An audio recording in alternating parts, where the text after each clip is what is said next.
Good morning everyone, नमस्ते and welcome welcome back to my new vlog. तो आप सभी का वेलकम है मेरे नए व्लॉग में। और चलिए करते हैं आज के दिन की शुरुआत बहुत ही पॉजिटिविटी के साथ में। तो सुबह के अभी 6 बजी है और 6 बजे मैं आज उठी हूँ। तो अभी बच्चों के जैसे एग्ज़ाम हो चुके हैं और अभी वैकेशन चल रहे हैं, शॉर्ट वाले वैकेशन है, लॉन्ग वैकेशन नहीं है। तो अभी बच्चों की छुट्टियां हैं, तो इसलिए फिर मैं भी आराम से उठती हूँ। और 6 बजे आजकल मौसम आप देख रहे हो, मैं आपको सुबह का थोड़ा सा नज़ारा बता रही हूँ कि 6 बजे बाहर देखो इतना अच्छा खासा उजाला हो चुका है। क्योंकि वही है ना कि हमारे यहाँ पर तो गर्मियाँ अच्छी खासी स्टार्ट हो गई है। और उसके बाद में मैं आपको बता रही हूँ मेरे किचन का नज़ारा। तो सुबह सुबह मेरा किचन जो है वो कुछ इस तरीके का दिखता है, एकदम neat and clean, well organize. तो रात को सोने से पहले थोड़ी सी मेहनत तो लगती है, लेकिन हाँ, सोने से पहले पूरा किचन साफ़ सुथरा करके और फिर सोती हूँ। तो सुबह ना बहुत अच्छा लगता है, किचन में जब आते हैं ना तो एकदम नीट एंड क्लीन किचन दिखता है ना, तो बहुत अच्छा लगता है।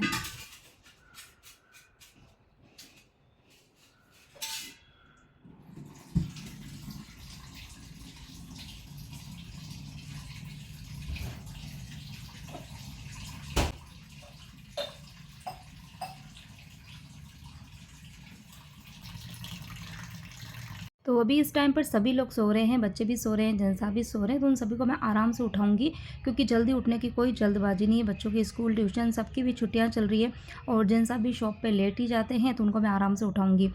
लेकिन मैं टाइम से उठ जाती हूँ। तो सुबह सुबह जल्दी उठना मतलब हमारे लिए बहुत ज़्यादा ज़रूरी है, हम हाउस वाइफ्स के लिए बहुत ज़्यादा ज़रूरी है। मतलब जो वर्किंग लेडीज़ है उनको तो जॉब पे जाना है तो वो उठती ही है। और बाकी जब बच्चों का स्कूल होता है तब भी हम जल्दी उठते हैं, लेकिन बाकी के टाइम पे हम लोग ये सोच के थोड़े से लेज़ी हो जाते हैं कि चलिए अभी छुट्टियां हैं तो हम भी आराम कर लेते हैं। लेकिन सुबह का वो जो थोड़ा सा आराम होता है ना, वो हमारा पूरा दिन मतलब बहुत ख़राब कर देता है। मेरे साथ तो होता है, जब मैं कभी लेट उठती हूँ ना, थोड़ा सा अगर मैं आलस कर लेती हूँ और लेट उठती हूँ, अगर 1 घंटा भी लेट उठी ना, तो फिर मेरा पूरा दिन मेरा ख़राब जाता है। तो इसीलिए ये कि जब बच्चों का स्कूल होता है तो मैं 5:15 5 बजे 5:30 बजे उठ जाती हूँ। लेकिन अभी छुट्टियाँ हैं तो मैं 6 बजे तो उठ ही जाती हूँ कैसे भी करके, ताकि मैं सुबह सुबह अपने आप को थोड़ा सा टाइम दे पाऊँ। तो जब बच्चे स्कूल जाते हैं तो उस टाइम पे तो बहुत जल्दबाजी होती है, तो ज़्यादा देर नहीं दे पाते हैं। लेकिन अभी जल्दबाजी नहीं है, तो इसीलिए आराम से मतलब मैं टाइम से उठ चुकी हूँ।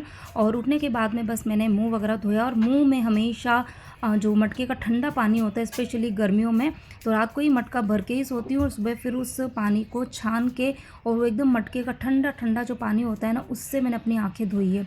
और लिटरली ये चीज़ एक बार आप करके ज़रूर देखना ना, सुकून और इतनी शांति मिलती है कि हम जब सुबह उठते हैं ना तो हमारी आँखों में बहुत थकान और एक भारीपन-सा रहता है। तो इस तरीके से एक बार मटके का जो पानी होता है ना ठंडा-ठंडा, उससे हम यदि आँखों को धोते हैं ना, तो मतलब फ्रेशनेस तो होता ही है, बाकी लॉजिकली भी है ना, ये बहुत सही रहता है। आँखों पे जब हम पानी के छींटे मारते हैं ना सुबह-सुबह, तो ब्लड सर्कुलेशन बढ़ जाता है।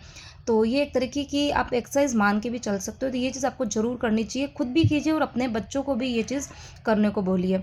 उसके बाद में बस एक बार का पूरे घर के अंदर मैंने झाड़ू निकाल दिया था। सिर्फ़ पीछे वाला जो रूम है वहाँ पर सब लोग सो रहे हैं, तो वहाँ पर मैंने झाड़ू नहीं निकाला है। बाकी पूरे घर के अंदर एक बार का मतलब जो 5 मिनट का जो मैं टाइम देती हूँ, 5 से 10 मिनट का, थोड़ा बहुत घर को रीसेट किया और झाड़ू निकाला। और उसके बाद में जो मेन चीज़ जो कि आजकल मैं फ़ॉलो कर रही हूँ, वीडियो नहीं बन पा रहे हैं भले, लेकिन हाँ, मैं फ़ॉलो ज़रूर कर रही हूँ।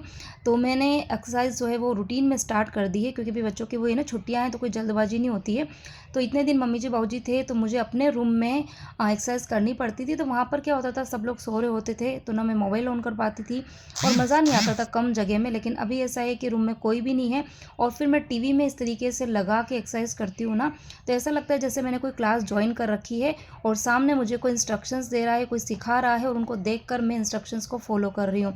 और उसमें जैसे टाइमिंग वगैरह सब कुछ सेट होता है, किस एक्सरसाइज को कितनी देर करना है, ये सब कुछ उसमें बता रहे हैं। तो उस तरीके से मैं करती हूँ। तो करीबन आधे से पौन घंटा मतलब मैं एक्सरसाइज जो है वो रोज़ कर रही हूँ। तो ये मेरा आजकल का जो रूटीन है ना, वो कुछ इस तरीके का है।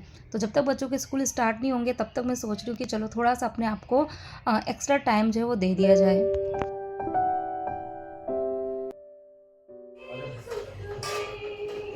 और आजा।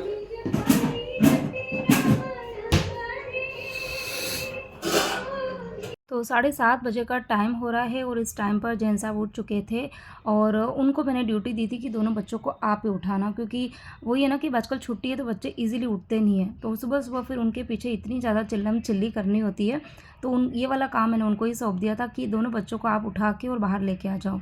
तो ख़ैर बच्चे भी उठेंगे नहीं, क्योंकि रात को ही वो कह के सोए थे कि मम्मी हम 8 बजे उठेंगे। तो वैसे अभी आधा घंटा बाकी है, लेकिन ये अभी से आवाज़ देंगे ना तो फिर वो कुछ देर में अपने आप से उठ ही जाएँगे। और यहाँ पर बस मैं आ गई हूँ सीधे किचन में। तो एक तरफ मैंने मेरे और जैन साहब के लिए चाय रखी है और इसके पहले मैंने जब एक्सरसाइज कर ली थी ना, तो उसके बाद 1 ग्लास भरकर मैंने पानी पिया था। तो 1 ग्लास भर के पानी जब मैं उठी थी उस टाइम पे मैंने पिया था। ख़ैर वो मैंने रिकॉर्ड नहीं किया था। उस टाइम पे मैंने गुनगुना पानी पिया था। बहुत ज़्यादा गर्म पानी तो पीने का मन नहीं होता, अभी गर्मी है इसके लिए, लेकिन हाँ गुनगुना पानी मैंने पिया था। और एक्सरसाइज करने के बाद में तो फिर ऑटोमेटिक ही इतनी ज़्यादा हीट निकलती है बॉडी में से ना, तो 5 मिनट का बस मैं वेट करती हूँ ताकि पसीना सूख जाए। उसके बाद में 1 ग्लास भरकर गर्म पानी, सॉरी गर्म नहीं, नॉर्मल पानी मैंने बैठ के आराम से पिया था। तो यानी कि 1 से 1.5 घंटा मुझे उठे हुए हो गया और उस बीच में मैंने 2 ग्लास बड़ी वाली ग्लास भरकर पानी मैंने पी लिया है। कि 2 ग्लास यानी कि 1 लीटर पानी आप मान के चलो। तो ये कुछ चीज़ें हैं। आप लोग पूछते रहते हैं कि श्रद्धा इतने फिट कैसे रहते हो? तो जब समय मुझे मिलता है ना, तो मैं समय का अच्छे से यूटिलाइज़ करती हूँ। जब बच्चों का स्कूल है या फिर एग्ज़ाम के टाइम पे मैं बिल्कुल भी टाइम नहीं दे पाई थी अपने आप को ना। तो लेकिन जब अभी ऐसा है ना कि अभी बिल्कुल फ्री है, तभी इस फ्री टाइम में अपने आप को मैं पूरा पैम्पर कर रही हूँ। अच्छे से अपनी बॉडी की, अपने स्किन की केयर कर रही हूँ। तो स्किन की भी केयर कर रही हूँ, वो भी मैं आगे-आगे वीडियोज़ में आपको बताती रहूँगी। बस अब आप मेरे चैनल के साथ में बस आप जुड़े रहना, अपना प्यार, सपोर्ट जो है वो ज़रूर बनाए रखना। और चैनल को अब तक जिसने भी सब्सक्राइब नहीं किया है तो प्लीज़ चैनल को सब्सक्राइब ज़रूर कर देना। और आज का वीडियो यदि आपको ज़रा भी अच्छा लग रहा हो तो वीडियो को लाइक कर देना। तो यहाँ पर बस चाय वाय पी ली थी। चाय पीने के बाद में फिर बच्चों को फाइनली मैंने ही उठाया था। उनकी नींद तो खुल गई थी, लेकिन बिस्तर से उनका उठने का मन नहीं हो रहा था। तो दोनों बच्चों को थोड़ा-सा डाँट-डपट के मैंने उठाया। अब उसके बाद में दूध तो मैंने बना ही दिया था, छान के रखा हुआ है। तो बच्चे भी ब्रश कर रहे हैं, वो उनका दूध-वूध पीते रहेंगे।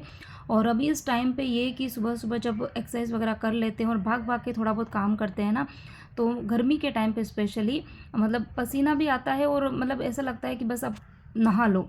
तो वही है कि अब मैं नहाने के लिए जा ही रही थी। तो ये वाला रूम जो था वो मैंने सुबह क्लीन नहीं किया था। तो यहाँ पर बस ये बिस्तर वगैरह जो थे वो मैंने फ़ोल्ड कर दिए हैं और थोड़ा-सा रूम को थोड़ा-सा सेट कर दूँगी और खाली इस रूम के अंदर मुझे झाड़ू निकालना है। तो वो करके फिर मैं जाऊँगी सीधे नहाने के लिए। और यहाँ पर ये देखो, एक रेड कलर का पिलो जो है वो इस कंफर्टर के नीचे छिप गया था और मैं पता है पूरे रूम में ढूंढ रही थी कि लाल वाला पिलो जो है वो कहाँ चला गया। मैंने बच्चों को भी पूछा कि बेटा वो हार्ट वाला पिलो कहाँ गया, और ये मुझे अभी जब मैं वॉइस ओवर कर रही हूँ ना, तब मुझे दिखा कि ये ब्लैंकेट के नीचे छुप गया है।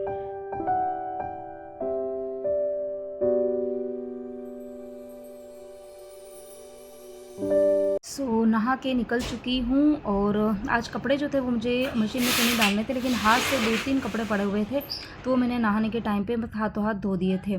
और ये देखिए, कुछ आपको मुझे बताना है, ज़्यादा तो खैर कुछ नहीं बता पाऊँगी। तो ये मेरे हॉल की जो बालकनी है उसके हालात कुछ ऐसे हो रहे हैं और यहाँ पर कुछ स्पेशल हो रहा है, कुछ सरप्राइज़ आप लोगों के लिए मैंने रखा है, लेकिन वो ज़्यादा दिन का नहीं रहेगा। मैं आपको बहुत जल्दी बताऊँगी कि क्या चीज़ यहाँ पर हो रही है।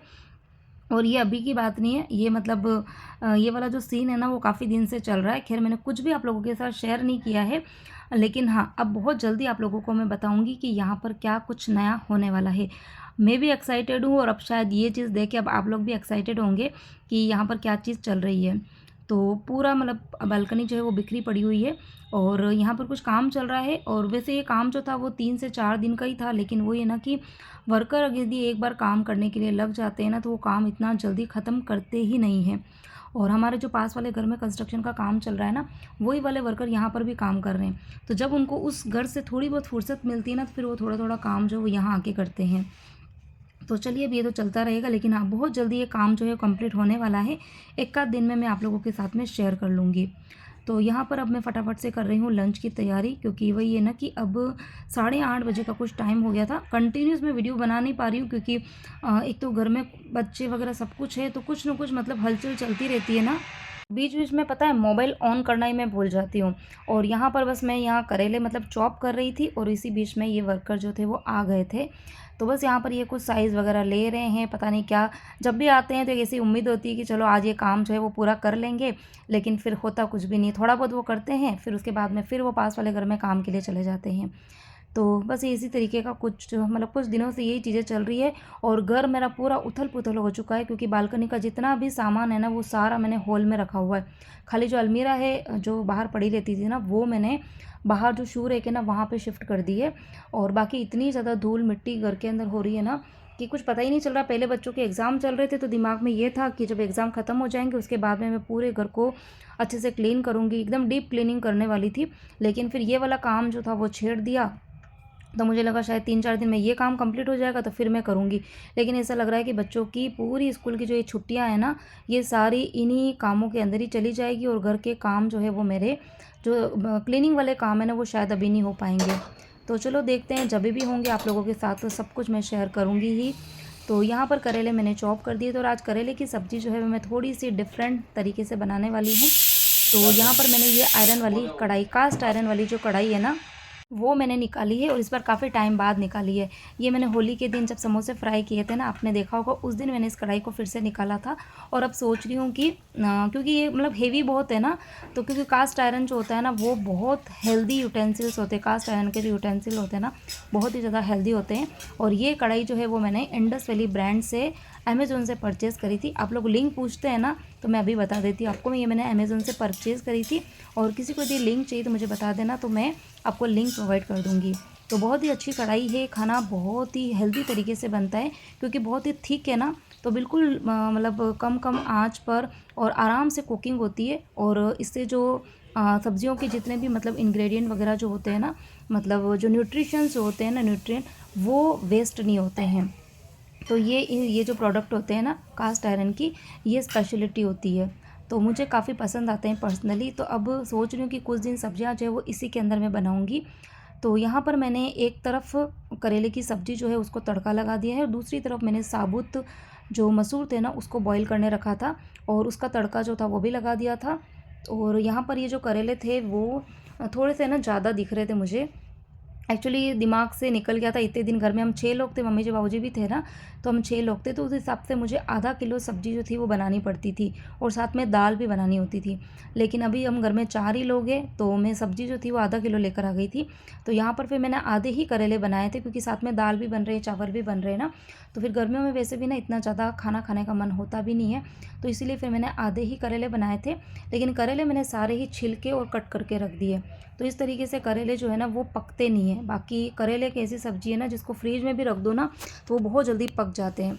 तो इस तरीके से यदि आप कट करके रखेंगे ना तो वो 5-6 दिन तक पड़े रहेंगे तब भी वो पकेंगे नहीं। तो यहाँ पर सब्ज़ी जो थी वो भी बन चुकी थी। तो हमेशा मैं क्या करती हूँ, सब्ज़ी को मतलब कढ़ाई में ही थोड़ा-सा क्रिस्पी होने देती हूँ और खाली ऐसे ही खाते हैं। लेकिन आज थोड़ा-सा बेसन वाली सब्ज़ी बनाने का मन था, तो मेरे मम्मी के यहाँ पर तो हमेशा करेले बेसन वाले ही बनते थे। बहुत शौक से हम लोग खाते थे।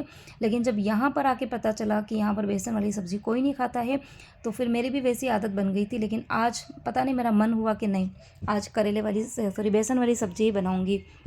तो खैर जेन सबको कम पसंद आती है, लेकिन कोई बात नहीं। कभी-कभी ये है ना कि हमारा खुद का भी हमको ध्यान रखना चाहिए। ऐसा नहीं फैमिली में सबकी केयर करते-करते हम अपने आप को बिल्कुल इग्नोर कर दें, तो ऐसा बिल्कुल नहीं करना चाहिए। तो कभी-कभी मैं पता है अपनी पसंद की सब्ज़ी बना देती हूँ, चाहे कोई खाए, ना खाए या कम खाए तब भी चलेगा। और वैसे भी मैंने एक और ऑप्शन रखा है दाल का, तो अगर किसी को करेले नहीं खाने होंगे तो वो दाल से खाना खा लेगा।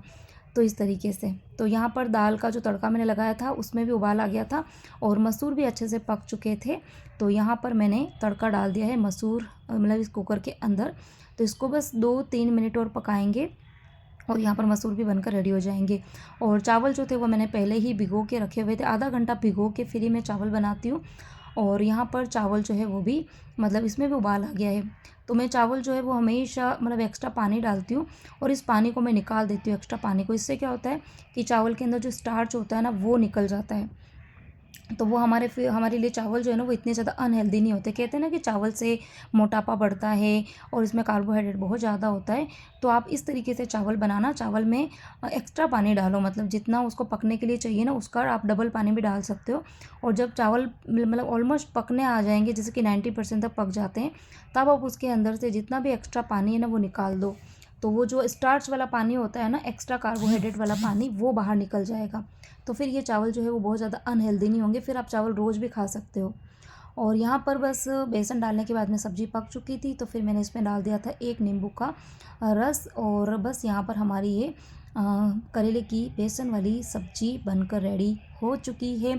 बहुत ही ज़्यादा टेस्टी लगती है, एक बार आप ज़रूर ट्राई करना। और हाँ, सब्ज़ी आप मस्टर्ड ऑयल में बनाना, मस्टर्ड ऑयल में करेले की सब्ज़ी का टेस्ट बहुत ही अच्छा आता है। और फिर यहाँ पर बस मैंने फटाफट से रोटी बनाना स्टार्ट कर दिया, क्योंकि 9:30 पौने 10 का टाइम हो गया था। जेंट्स साहब नहाने के लिए चले गए थे, और नहा के बस वो जैसे ही निकलेंगे तो रेडी होके फिर वो खाना खा के ही शॉप पे जाते हैं। तो इसीलिए मैंने यहाँ पर रोटी बनाना स्टार्ट कर दिया है। और आजकल मंदिर जो है वो हमारा स्किप हो रहा है, मतलब जाना ही नहीं है, क्योंकि मैंने आपको बताया था अभी कुछ दिन पहले कि घर पर मतलब हमारे फैमिली में बड़े ससुर जी जो है वो उनकी डेथ हो गई है। तो जब घर के फैमिली मेम्बर की होती है ना डेथ, तब सूतक लगता है। तो इस बार तो पूरे ही 12 दिन का सूतक है। तो 20 तारीख को मतलब 12 दिन पूरे हो जाएंगे, उसके बाद में फिर घर में से किचन में से सूतक वगैरह निकालते हैं, फिर नहा धो के उसके बाद में फिर मंदिर वगैरह जाएंगे। तो बस मैं वेट कर रही हूँ, क्योंकि ये पूरी छुट्टियाँ जो है जैसे कि ना मंदिर जाना हो पा रहा है, कुछ नहीं हो पा रहा है। और पहले ये सोचा था कि इन 12 दिन में बच्चों को भी रोज़ मंदिर लेके जाऊँगी और पूजा वगैरह करती हूँ तो साथ में बच्चों को भी मैं इन्वॉल्व करूँगी, लेकिन बच्चों की वैकेशन स्टार्ट हुए और तब से ही ये चीज़ हो गई थी, तो एक भी दिन मंदिर वगैरह कुछ भी जाना नहीं हुआ। तो चलिए कोई नहीं, अभी खाना वाना बन चुका है मेरा, और बस अभी जैन साहब खाना खा लेंगे, मैं और बच्चे तो फिर कुछ देर में खाना खाएंगे। और उसके बाद में बस किचन वगैरह क्लीन कर दूंगी, जो बर्तन थोड़े बहुत है वो साफ़ करूंगी। और बस यही कि 10 साढ़े 10 बजे तक मेरा पूरे ही घर का काम जो है वो कंप्लीट हो जाता है। और इसी के साथ में इस व्लॉग को भी मैं करती हूँ यहीं पर एंड। उम्मीद करती हूँ आप सभी को मेरा आज का ये व्लॉग अच्छा लगा हो तो वीडियो को लाइक करना, कमेंट करना।